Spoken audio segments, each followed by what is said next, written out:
Alright, just showing you how to mark a distributor when you're replacing a lower intake on these 4.2 motors. You want to make sure to take the cap off. I already took the screws off on this one. You want to mark where this rotor is pointing. That way you can you won't lose any engine timing when you reassemble everything. So I already got it marked right here with the white marker. Now the other point you gotta mark is when you're pulling it up right now, it's gonna shift. So I already took the 10 mil bolt off. So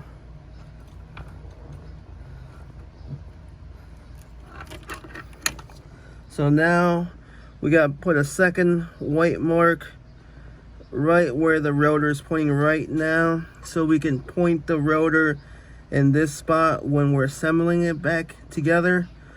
Once we point it to that spot, when we drop it in, it will line back up with the original white mark. So let me just mark that.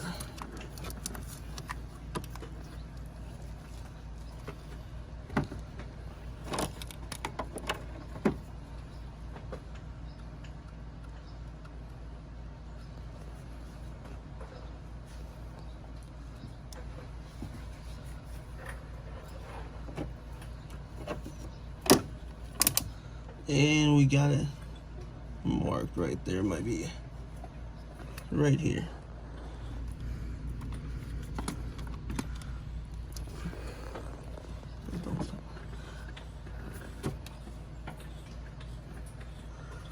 There's also a little